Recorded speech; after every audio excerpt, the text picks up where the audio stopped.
ఆదివారం రోజు ఆవాలతో ఇలా చేస్తే చాలు, 2 నిమిషాల్లో మీ దశ మారిపోతుంది, మీ తలరాత మారిపోతుంది, మీ దరిద్రమంతా కూడా పోయి మీకు అదృష్టం పడుతుంది.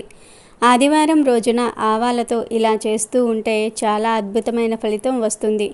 ఎందుకంటే ఆదివారం అనేది అద్భుతమైన రోజు. ఈరోజు ఎవరైతే ఆవాలతో ఈ పరిహారాన్ని చేస్తారో వారికి తిరుగుండదు. వారికి ఉండే దరిద్ర బాధలతో పాటు వారు పడుతున్న కష్టాలు, సమస్యల నుండి బయటకు రావచ్చు. చాలా అద్భుతమైన ఫలితాలను పొందవచ్చు అని శాస్త్రాలు చెప్తూ ఉన్నాయి. ఆదివారం రోజు ఈ ఆవాల పరిహారం చేస్తే అదృష్టం మిమ్మల్ని వరిస్తుంది. మీకు ఉండే ఇబ్బందులన్నీ కూడా తొలగిపోతాయి. ఆర్థికంగా బాగా కలిసి వస్తుంది. 2 నిమిషాలలో మీ తలరాత మారిపోతుంది. చక్కటి ఆరోగ్యము, ఐశ్వర్యము లభిస్తాయి. ఆవాలు అందరి ఇళ్లల్లో ఉంటాయి గనుక ఎవరైనా సరే ఈ పరిహారం చేసుకోవచ్చు. కొందరు నల్ల ఆవాలను వాడుతూ ఉంటారు, కొందరు తెల్ల ఆవాలను వాడుతారు. అంటే కొందరి ఇళ్లల్లో నల్ల ఆవాలు ఉంటాయి, కొందరు ఇళ్లల్లో తెల్ల ఆవాలు ఉంటాయి. ఇలా మీ దగ్గర ఏ ఆవాలు ఉన్నా పర్వాలేదు, వేటితో అయినా ఈ పరిహారం చేసుకోవచ్చు. ఆవాలకు మన కష్టాలను తీర్చి మన దశ మార్చేసే శక్తి ఉంటుంది కనుక అందరూ తప్పకుండా ఈ పరిహారం చేయండి. మరి ఇంతకీ ఆదివారం రోజు ఆవాలతో ఏం చేయాలి అనే విషయాన్ని ఇప్పుడు మనం ఈ వీడియోలో వివరంగా తెలుసుకుందాము. అంతకన్నా ముందు బుద్ధిహీనులకు మంచి మాటలు చెప్పాలని చూస్తే ఏం జరుగుతుందో తెలిపే పురాణ కథను విందాం. పూర్వం దండకారణ్యంలో ఓ చెట్టు మీద సూచీముఖం అనే ఒక పక్షి నివసిస్తూ ఉండేది. దానికి ఇతరులకు సహాయపడాలన్న సద్బుద్ధి ఉండేది. ఆ చుట్టుప్రక్కల చెట్ల మీద కొన్ని కోతులు కూడా నివాసం ఉండేవి. రోజు ఉదయాన్నే సూచీముఖం నిద్రలేచి ఆహారం కోసం ఎక్కడెక్కడో తిరిగి ఆహారం తిని సాయంత్రాన్ని ఇంటికి వచ్చేది. ఒకసారి వర్షాకాలం ముగిసి చలికాలం వచ్చింది. కోతులు ఆ చలికి తట్టుకోలేకపోతూ ఉన్నాయి. మంట వెలిగించటం రాదు, మరి ఎలా అని ఆ కోతులు ఆలోచిస్తూ ఉన్నాయి. మధ్యాహ్నమంతా ఎండ బాగానే ఉన్నా రాత్రవుతున్న కొద్దీ చలి తీవ్రత పెరిగిపోసాగింది. పైగా అది అడవి కాబట్టి సహజంగానే చలి విపరీతంగా ఉంటుంది. అప్పుడప్పుడు ఆ దారిలో వెళ్ళే మనుషులు చలి కాచుకోవడానికి మంట వేసుకునేవాళ్ళు. ఆ మంటను చూసి కోతులు మనం కూడా ఇలా మంట వేసుకుంటే బాగుండేది అని అనుకునేవి. కానీ మంట వెలిగించడానికి ఏమీ లేవు కదా. దాంతో అవి తమలో తాము ఎంతో మదనపడిపోతూ ఉన్నాయి. సూచీముఖం కోతులు చేస్తున్న ఈ తంతునంతా రోజు కనిపెడుతూనే ఉంది. రాత్రిపూట మినుగురు పురుగులు ఎగురుతూ ఉంటే వాటి శరీరంలో నుంచి వచ్చే వెలుతురును చూసి కోతులు అది మంట అని అనుకున్నాయి. ఓ రోజు రాత్రిపూట కోతులన్నీ ఒక్కొక్కటిగా మినుగురు పురుగులను పట్టుకొని ఓ చోట కుప్పగా పోసాయి. మినుగురు పురుగులు శరీరం నుండి వెలువడే వెలుగునే అవి మంట అనుకుని ఆ పురుగుల చుట్టూ చేరి చలి కాచుకుంటున్నాయి. సూచీముఖం కోతులు చేస్తున్న ఆ తతంగం అంతా కూడా గమనిస్తుంది. కోతుల చేష్టలు చూసి దానికి నవ్వొచ్చింది. ఈ కోతులు ఎంత తెలివి తక్కువవి, మినుగురు పురుగుల నుండి వచ్చే వెలుగునే మంట అనుకుంటున్నాయి, పైగా చుట్టూ చేరి చలిమంట కాచుకుంటున్నాయి అని తనలో తానే నవ్వుకుంది. ఒకరోజు రాత్రి కోతులన్నీ ఎప్పటిలాగే మునుగురు పురుగులను పట్టి ఓ చోట కుప్పపోసి చలి కాచుకుంటున్నాయి. సూచీముఖం అది చూసి ఊరకే ఉండలేకపోయింది. కోతులకు వాస్తవ విషయం చెప్పాలని అనుకుంది. అప్పుడు అది కోతుల దగ్గరకు వెళ్ళి, అయ్యో కోతుల్లారా, మీరు చలి కాచుకుంటున్నది నిజంగా మంట కాదు, అవి మునిగురు పురుగులు. ఆ పురుగుల శరీరం నుండి వెలువడేది కేవలం వెలుగు మాత్రమే. ఆ వెలుగునే మీరు వేడిమి అనుకుని భ్రమపడుతూ ఉన్నారు. కట్టె పుల్లలను కాల్చితే మంట వస్తుంది, ఆ మంటకు వేడి ఉంటుంది, అంతేగాని ఈ మినుగురు పురుగులకు వేడిమి ఎక్కడుంటుంది అంది నవ్వుతూ. కోతులన్నీ సూచీముఖం చెప్పిన మాటలు విన్నాయి. పక్షి ఏమిటి మాకు సలహాలు ఇస్తోంది అని అనుకున్నాయి. ఇంతలో మళ్ళీ సూచీముఖం ఇలా అంది, కోతుల్లారా, ఇందాకే ఈ దారి వెంట వెళ్ళిన మనుషులు మంట వేసుకొని చలి కాచుకున్నారు కదా, అక్కడ చూడండి ఇంకా నిప్పు ఉంది, అందులో కొన్ని కట్టెపుల్లలు తెచ్చి వేయండి, అవి రాసుకొని మంట వస్తుంది, మీకు చలిబాధ తీరుతుంది అంది. కోతులన్నీ సూచీముఖం వైపు ఆశ్చర్యంగా అసహనంగా చూశాయి. సూచీముఖం మళ్ళీ ఇలా అంది, ఇలా చూస్తారేం, మీరు ఎంతసేపు ఆ మినుగురు పురుగుల వద్ద కూర్చున్నా ఏమీ లాభం, అక్కడే వేడిమి ఉండదు అని అంది. కోతులకు కోపం నశాలానికి అంటింది. వాటిల్లో ఒకటి తెలివిగా సూచీముఖంతో ఆ మంట ఎలా వేయాలో కాస్త మా దగ్గరికి వచ్చి చూపించకూడదు అని అడిగింది. తనను సలహా అడిగారన్న ఉత్సాహంతో శుచి ముఖం ఒళ్ళు మరిచి పాపం కోతుల దగ్గరకు వెళ్ళింది అమాయకంగా. అప్పటికే బాగా కోపంతో ఉన్న కోతులు ఒక్క ఊదుటున శుచి ముఖాన్ని గట్టిగా పట్టుకున్నాయి.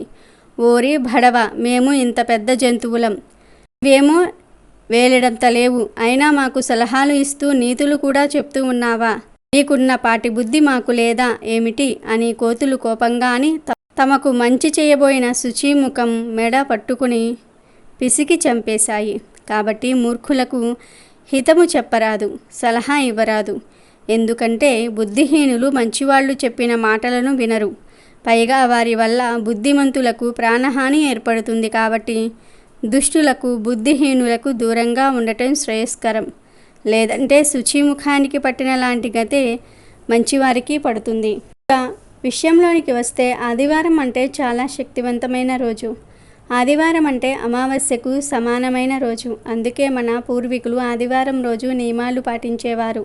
ఆదివారం రోజు నాన్ వెజ్ తినేవారు కాదు, ఇప్పుడు తినేస్తూ ఉన్నారు కానీ పాత రోజుల్లో నాన్ వెజ్ ఆదివారం రోజు తినేవారు కాదు. అలాగే ఆదివారం రోజు సెలవు దినమని అందరూ ఆ రోజే ఇంట్లో బూజులు దులుపుతూ ఉన్నారు, ఇంటిని క్లీన్ చేస్తూ ఉన్నారు. కానీ ఆదివారం రోజు ఇల్లు క్లీన్ చేయకూడదు. అలాగే ఆదివారం రోజు ఉసిరికాయను ఉసిరి చెట్టు నుండి కొయ్యకూడదు.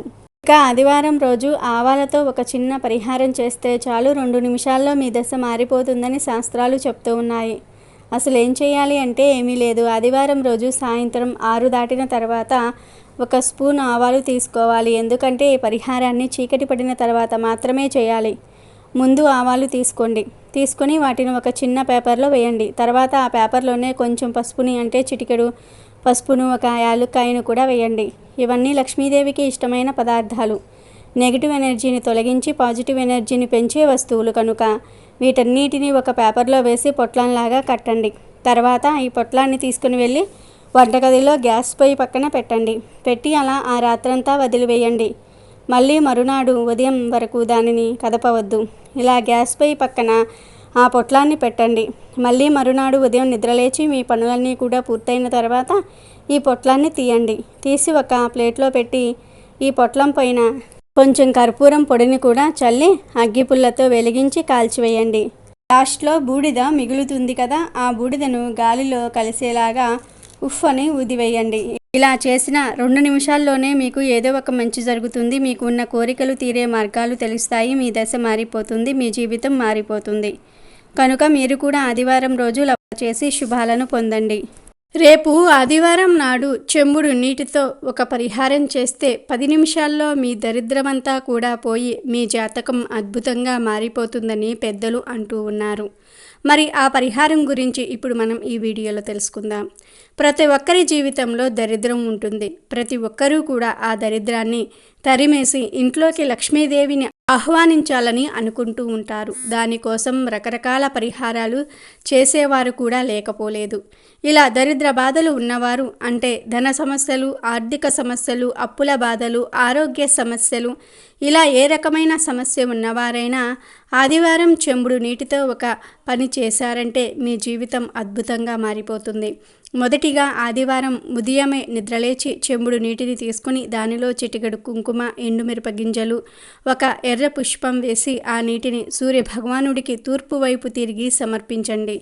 ఆ తర్వాత 7 నుండి 8 గంటల మధ్యలో, అంటే ఉదయం సూర్యుడికి సమర్పించేసిన తర్వాత 7 నుండి 8 గంటల మధ్యలో 1 రాగి లేదా ఇత్తడి లేదా స్టీల్ చెంబును తీసుకోండి. అయితే ఒక విషయం గుర్తుపెట్టుకోండి, ఈ పరిహారం చేసే ముందు ఏ ఆహారం కూడా తినకూడదు. ఈ పరిహారం చేయటం పూర్తయిపోయిన తర్వాత తినేయవచ్చు. ముందు చెంబును తీసుకుని దానిలో గంగాజలం లేదా రోజువారీ ఇంటిలో వాడే నీటిని నింపండి. ఈ పరిష్కారానికి 1 రూపాయి కూడా ఖర్చు కాదు. ఈ ప్రక్రియ చేసే ముందు స్నానం చేసి ఇల్లంతా తుడుచుకుని సూర్యుడికి ఆర్జ్యం సమర్పించాలి. ఆ తర్వాత మాత్రమే చేయాలి. చెంబులో నీటిని తీసుకున్నారు కదా, ఆ నీటిలో చిటికెడు సింధూరం వేసి అలాగే మంచి సువాసన వచ్చే అత్తరును కూడా కొంచెం వేయండి. ఆ తర్వాత మీ ఇష్టదైవ మంత్రాన్ని 108 సార్లు జపించండి.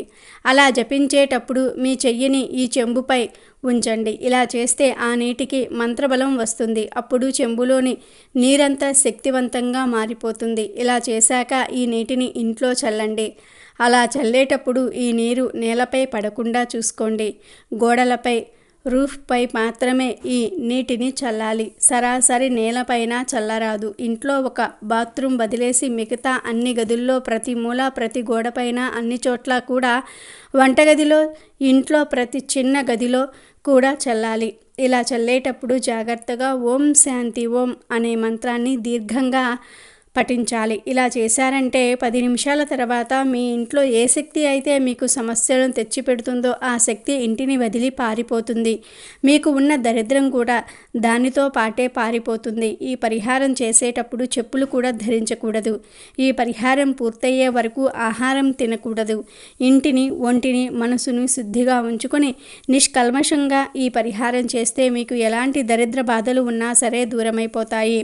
ఆర్థిక, ఆరోగ్య, ధన సమస్యలు, ఇలా మీకు ఏ సమస్య ఉన్నా ప్రతి ఆదివారం ఈ పరిహారం చేశారంటే తప్పక ఆ సమస్య తొలగి మీరు కుబేరులుగా మారిపోతారు. ఇది మార్గశిర మాసం. మార్గశిర మాసంలో ఆదివారాలకు విశేషమైన శక్తి, ప్రాముఖ్యత ఉన్నది కనుక మీరు కూడా రేపు ఆదివారం చెంబుడు నీటితో ఈ పరిహారం చేసి మంచి శుభ ఫలితాలను పొందండి.